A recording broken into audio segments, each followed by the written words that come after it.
पूरे भारत में कहीं भी कभी भी सबसे कम किराए पर बुक करें वन वे टैक्सी rahultravels.com पर।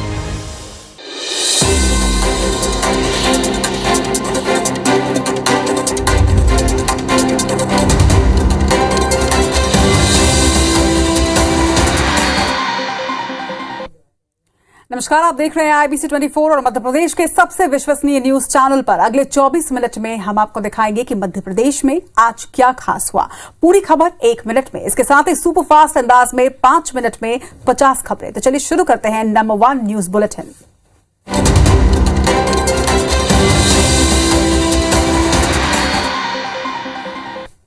और शुरुआत ग्वालियर से। ग्वालियर में दुष्कर्म पीड़िता को धमकाने पहुंचे आरोपी को महिलाओं ने पकड़ा और एसपी ऑफिस में ही उसकी धुनाई कर दी। आरोपी ने 6 महीने पहले नशीली कोल्ड ड्रिंक पिलाकर एक विवाहिता से रेप किया था और अश्लील फोटो और वीडियो सोशल मीडिया पर वायरल किए थे।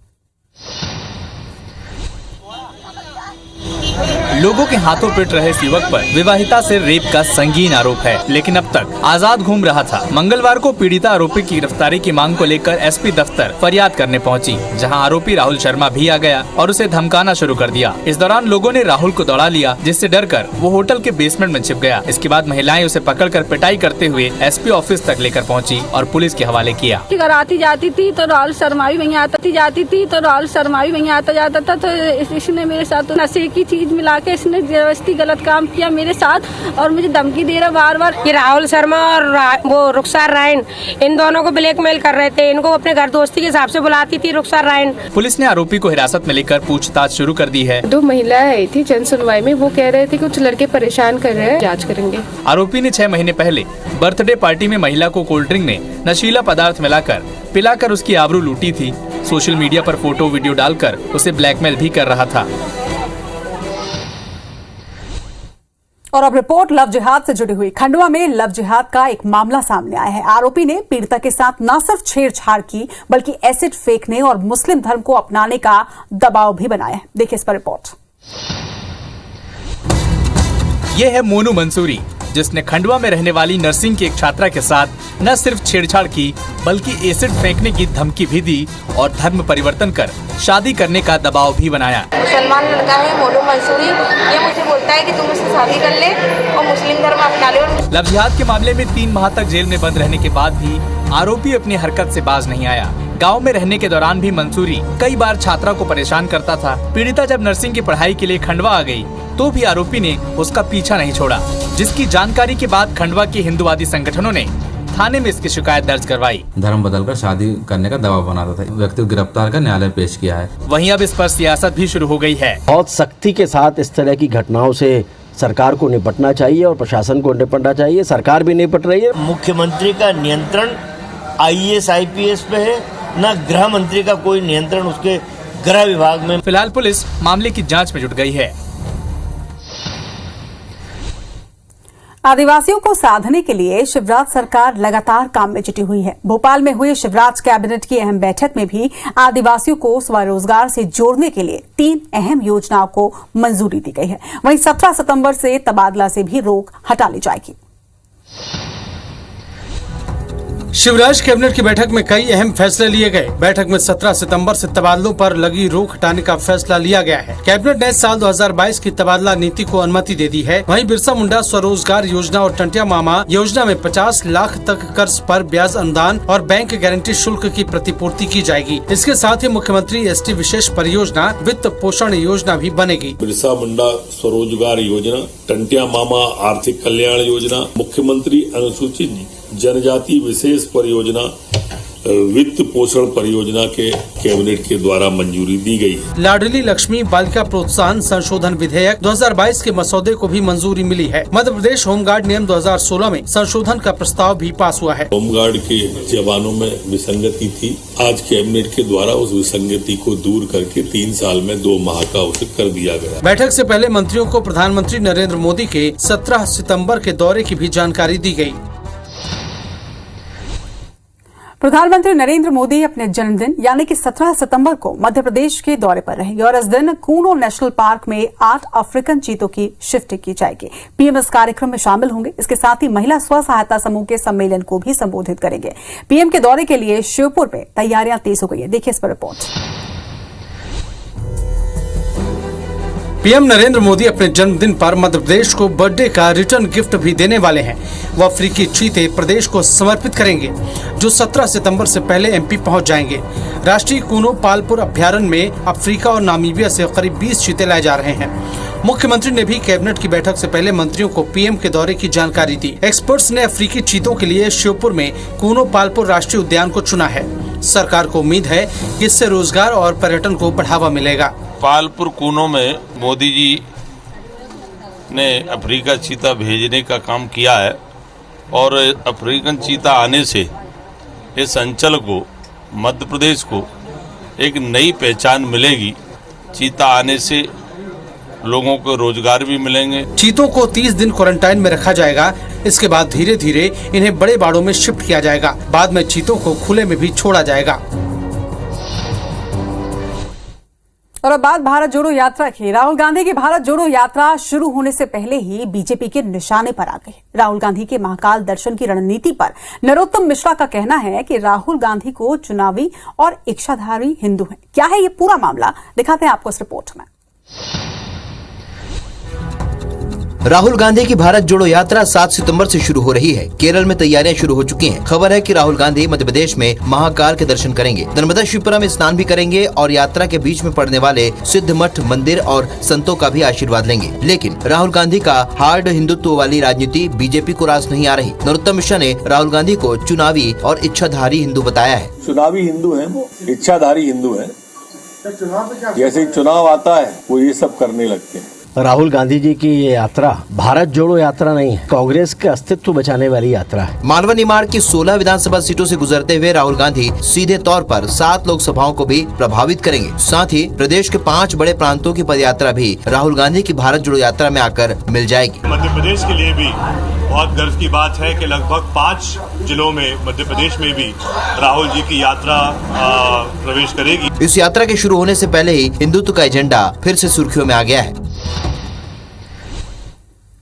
प्रीतम लोधी के बहाने एमपी में ओबीसी और सामान्य वर्गीय के बीच खाई पैदा करने की कोशिश की जा रही है। इस मामले ने बीजेपी को ऐसा उलझा दिया है कि उससे निकलने के लिए नए रास्ते की तलाश करनी पड़ रही है और इसकी वजह से महाकौशल, बुंदेलखंड और चंबल में बीजेपी का समीकरण बिगड़ना तय माना जा रहा है। वहीं कांग्रेस वेट एंड वॉच की स्थिति में है।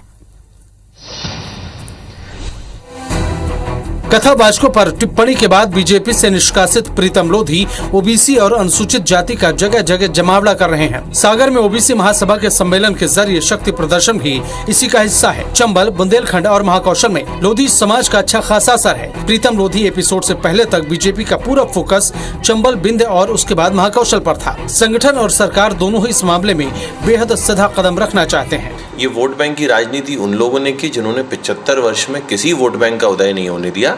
इसलिए भारतीय जनता पार्टी की जो जनहितैषी योजनाएं हैं उनका प्रभाव हर वर्ग पर पड़ता है। चंबल में ब्राह्मणों की नाराजगी पहले से ही भारी थी। अब ओबीसी और SC/ST वोटर्स भी नाराजगी दिखा रहे हैं। लिहाजा इस वर्ग के वोटर्स को अपने पाले में लाने की कोशिशों में लगी कांग्रेस के लिए ये अच्छा मौका साबित हो सकता है। या तो जातिगत समीकरण साध लीजिए या भ्रष्टाचार कर लीजिए, तो जातिगत समीकरण कैसे इनकी मदद करेंगे? अगर ये लड़ाई अगड़ों और पिछड़ों की लड़ाई में तब्दील होती है तो नुकसान केवल बीजेपी को होगा।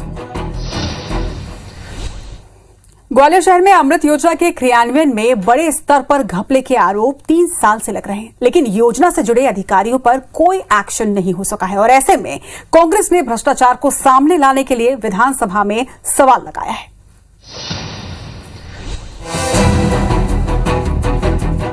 ग्वालियर में सीवर और पेयजल संकट दूर करने के लिए नगर निगम ने 733 करोड़ की लागत से अमृत योजना के तहत काम कराया था। योजना का टेंडर 4 कंपनियों के हिस्से में आया था। 2 कंपनियों ने सीवर प्रोजेक्ट का काम किया तो 2 ने पेयजल संबंधी काम किए। 24 महीने में काम पूरा करना था, लेकिन 60 महीने के बाद भी दोनों प्रोजेक्ट अधर में हैं।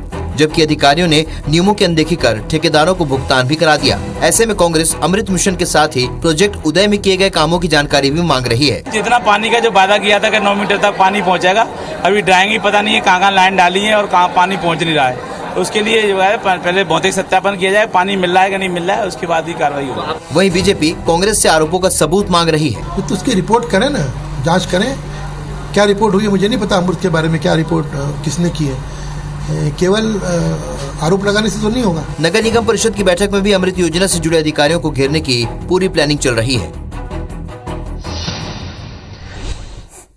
नियमितीकरण और संविदा नीति लागू करने की मांग को लेकर आज भोपाल में संविदा स्वास्थ्य कर्मियों ने प्रदर्शन किया और मांग पूरी नहीं करने पर उग्र प्रदर्शन की चेतावनी भी दी है। देखिए इस पर एक रिपोर्ट। भोपाल में संविदा स्वास्थ्य कर्मियों ने एक बार फिर से अपनी मांगों को लेकर स्वास्थ्य विभाग के खिलाफ मोर्चा खोल दिया है। प्रदेश भर के स्वास्थ्य कर्मियों ने आज भोपाल के एनएचएम कार्यालय के बाहर प्रदर्शन किया। प्रदर्शनकारियों का कहना है कि पहले भी जब उन्होंने आंदोलन किया था तब सरकार ने केवल आश्वासन दिया था, लेकिन अब तक उनकी मांगों को नहीं माना गया। इसीलिए मजबूरन आज उन्हें फिर से प्रदर्शन करना पड़ रहा है।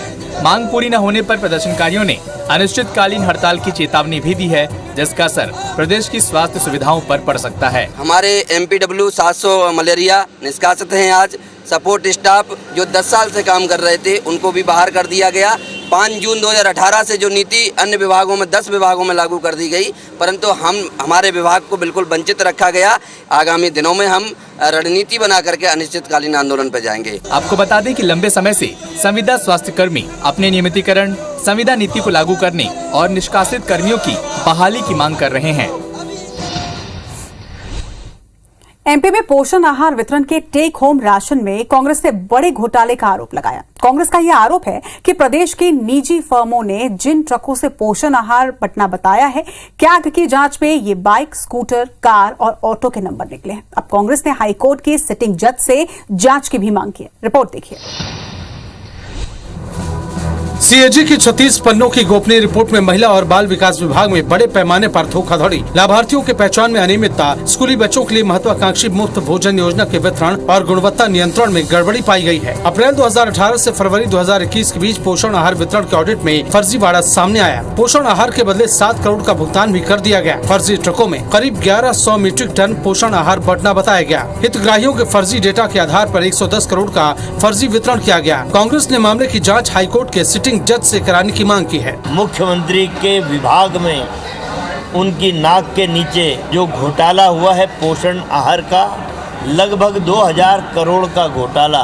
वहीं सरकार की दलील है कि सीएजी रिपोर्ट अंतिम नहीं बल्कि प्रक्रिया का हिस्सा है। सीएजी रिपोर्ट कोई भी होती है, उसकी राय होती है, वो अंतिम नहीं होती। पहली बात तो ये समझो, ये एक प्रक्रिया का हिस्सा है। अब देखना होगा कि कांग्रेस के आरोपों के बाद सरकार क्या कुछ कार्रवाई करती है। चोरी की बहुत सी घटनाएं हर रोज देश और दुनिया में होती हैं, लेकिन आज हम बताने जा रहे हैं चोरी की 3 ऐसी घटनाएं जिनसे पता चलता है कि चोरों की भी एक अलग तरह की मानसिकता होती है। और जाने कैसे कैसे चोर हैं दुनिया में जो जाने कैसी कैसी चोरियां करते हैं, खुद देखिए।